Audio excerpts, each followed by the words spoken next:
akwai muhimman shirye-shirye guda 7 na ci gaban ƙasa. Umaru Musa ya kammala su da gaskiya.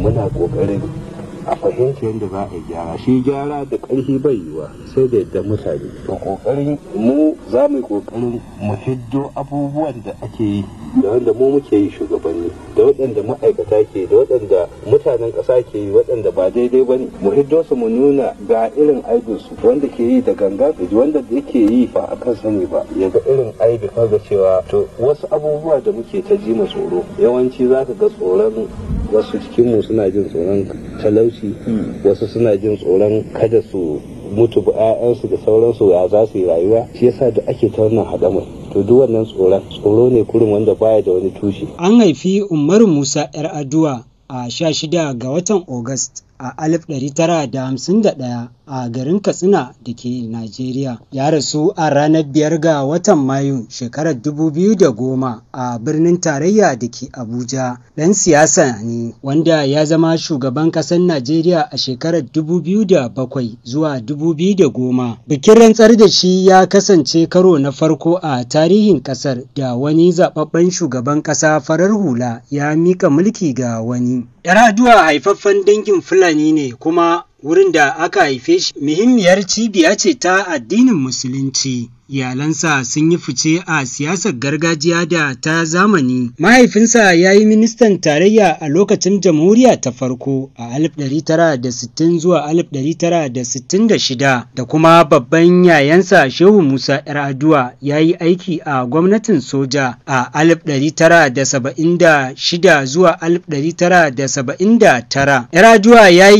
yi karatu a Jami'ar Ahmadu Bello da ke Zaria daga 1975 zuwa 1983. Ya koyar a kwalejoji daban-daban da kuma makarantun polytechnic kafin ya zama ɗan kasuwa. Ya yi aiki a fannin gudanarwa da kuma darakta na kamfanoni da dama. 'Yar Aduwa ya fara shiga siyasar jam'iyya ne a matsayin mai fafutuka ga jam'iyyar fansa ta jama'a a lokacin dogon tsarin mika mulki a 1989 zuwa 1993 don mayar da gwamnatin Najeriya ga mulkin farar hula. Ya zama memba na jam'iyyar People Front, ƙungiyar siyasa ƙarƙashin jagorancin babban yayansa wacce daga ƙarshe ta zama jam'iyyar Social Democratic Party wacce aka fi sani da SDP.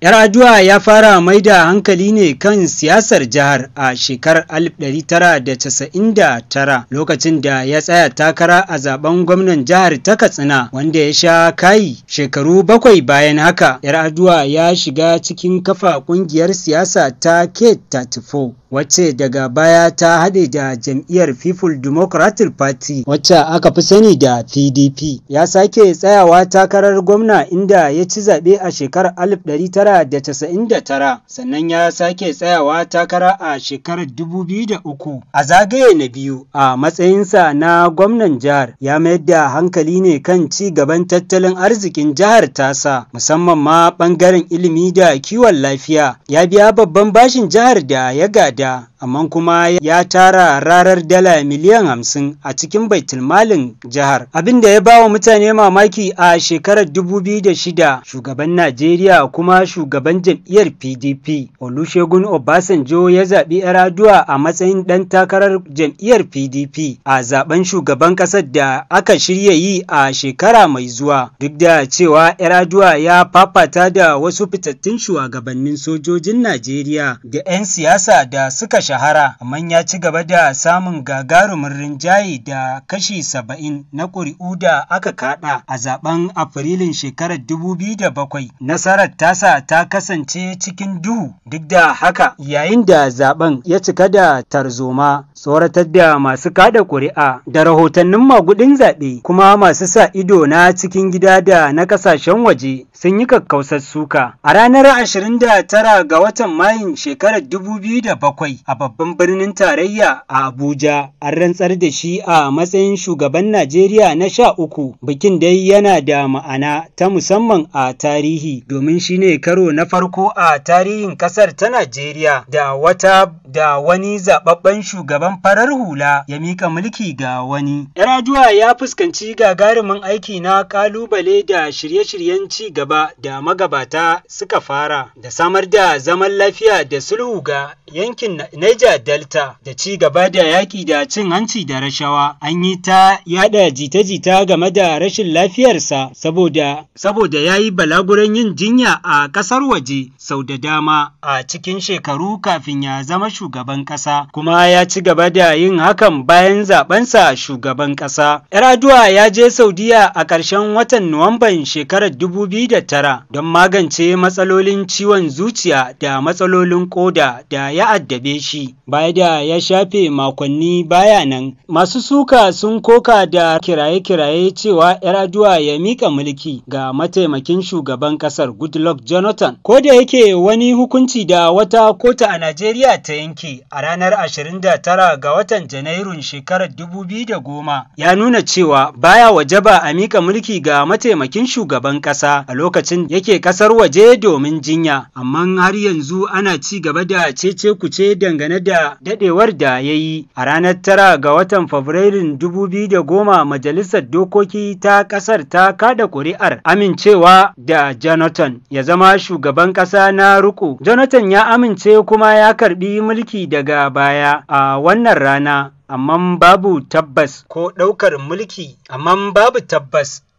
ɗaukar mulki ya kasance bisa tsarin mulki ko a'a. Lokacin da Yar'adua ya dawo Najeriya a ranar 24 ga watan Fabrairun shekarar 2010, an bayyana cewa Jonathan zai ci gaba da kasancewa a matsayin muƙaddashin shugaban. Yar'adua bai samu cikakkiyar lafiya ba kuma ya mutu bayan makonni da dama a ranar 5 ga watan Mayun shekarar 2010, inda mataimakinsa Jonathan Goodluck ya gaje shi. Tsoro na gaskiya shine mutane su ji tsoron Allah. Shine iyaka tsoro na gaskiya. Gaddafi Isiyaku Muhammad.